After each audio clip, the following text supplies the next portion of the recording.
Intro. Your brain is constantly trying to understand what happens around you.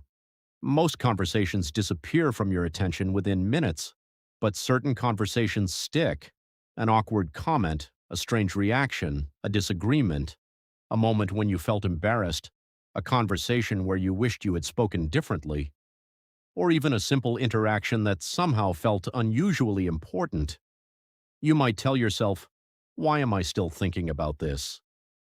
The answer isn't necessarily that you're overthinking for no reason.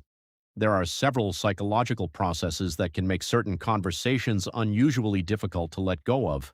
And once you recognize them, you can stop treating every mental replay like a problem you need to solve.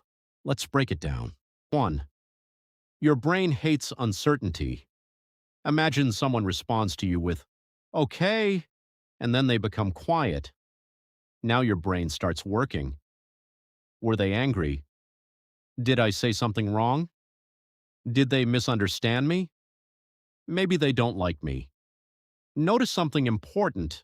You don't actually have the missing information, and that's exactly what makes your brain keep returning to the conversation. When an interaction has an unclear ending, your mind may continue searching for an explanation. It's almost like having an open tab in your brain. You don't know exactly what happened, so your mind keeps checking it. This is why vague conversations can sometimes occupy more mental space than straightforward ones. When you know exactly what someone meant, there's less to analyze. But when the meaning is uncertain, your imagination can fill the empty spaces, and imagination doesn't always choose the most positive explanation. 2. Emotional moments get more attention. Think about two conversations. In the first one, you talk to someone about what you ate for lunch. Nothing special. You probably won't think about it again. Now imagine someone says something that embarrasses you in front of other people. Suddenly that conversation becomes memorable. Why? Because emotion changes the way we pay attention. When something feels important, threatening, exciting, embarrassing, or deeply personal, your brain gives it more attention. And when your attention increases, the experience can become easier to remember. That's why a 5-minute conversation can sometimes stay in your mind longer than an entire ordinary day. Your brain isn't measuring importance by time, it's measuring importance partly through emotional significance. So if you're replaying something emotional, it doesn't automatically mean you're obsessed with it. It may simply mean your brain marked the moment as important.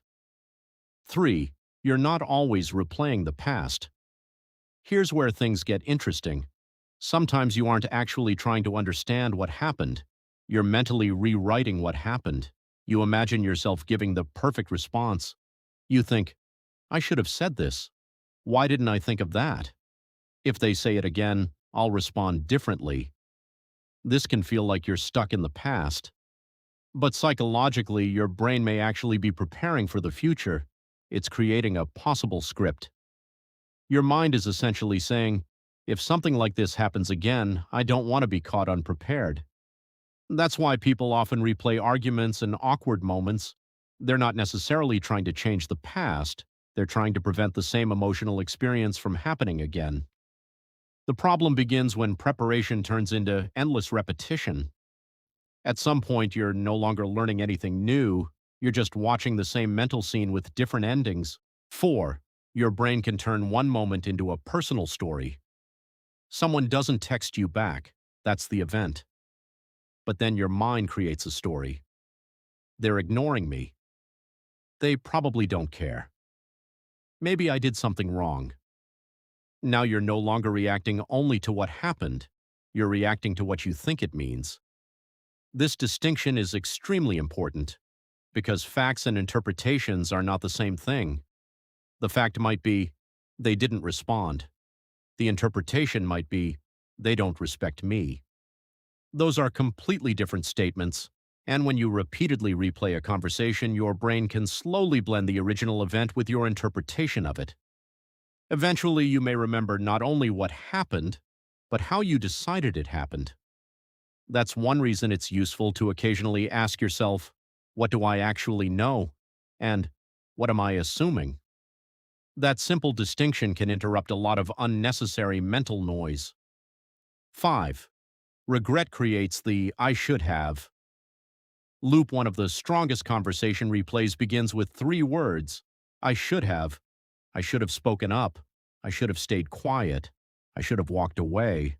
I should have answered differently. I should have noticed earlier. The problem with regret is that your current mind has information your past self didn't have. You know how the conversation ended. You know what the other person said. You know how you felt afterward. But the version of you who was actually inside that moment didn't have any of that information yet. So judging your past reaction using your present knowledge can be unfair. Maybe you didn't respond perfectly. That's normal. People rarely perform perfectly in emotionally complicated situations. Instead of asking, why didn't I handle that perfectly? Try asking, what can I learn from how I handled it?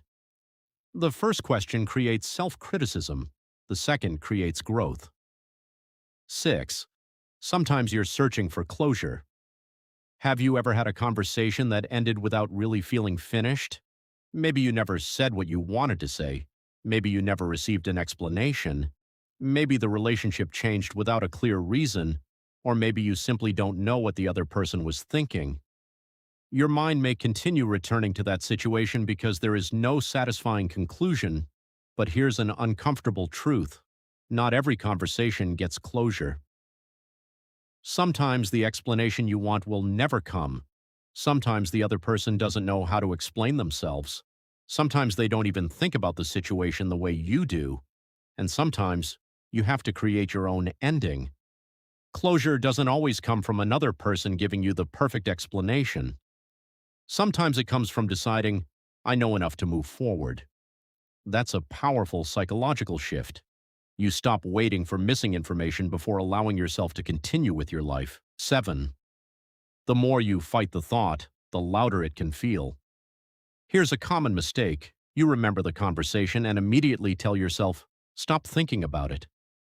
Then the thought comes back, why am I still thinking about this? Now you're thinking about the conversation and thinking about the fact that you're thinking about the conversation. You've created another mental layer. Instead of aggressively fighting the thought, try acknowledging it. You can simply say, I'm replaying that conversation again. That's it. You don't need to argue with the thought. You don't need to solve it immediately. You don't need to force it away. Then ask, is there something useful I can learn from this? If the answer is yes, take the lesson. If the answer is no, bring your attention back to what you're doing. The goal isn't to control every thought that enters your mind. The goal is to decide which thoughts deserve your attention. 8. Your mind sometimes confuses thinking with solving. This may be the most important point. Thinking can feel productive. You replay the conversation, you analyze their words, you analyze your response, you imagine different possibilities. And because you're actively thinking, it feels like you're doing something useful. But repetition isn't always problem solving. Sometimes it's just repetition. Ask yourself, have I discovered anything new in the last 5 minutes? If the answer is no, you may not be solving the problem anymore. You're simply circling it. At that point, the most productive thing may be to stop analyzing and return to the present. Go for a walk, work on something, talk to someone. Write down the one lesson you want to remember, then move forward. Because your brain doesn't need to replay the same scene 50 times to learn one lesson. Conclusion. So the next time your mind suddenly replays a conversation from hours, days, or even weeks ago, don't immediately ask, what is wrong with me? Instead ask, what is my brain trying to figure out? Maybe there's uncertainty. Maybe there was strong emotion. Maybe you regret something. Maybe you're searching for closure. Or maybe your brain is simply trying to prepare you for the future. Understanding that difference can change the way you respond to your own thoughts. And remember, you don't have to solve every conversation you remember. Some conversations are lessons, some are warnings, some are simply moments that happened and then ended. Your mind may replay the past, but you don't have to live there. If this video helped you understand your own mind a little better, subscribe for more psychology-based videos about human behavior, emotions, and the hidden patterns behind everyday life. And the next time your brain presses replay, pause, learn what you can, and then come back to the present.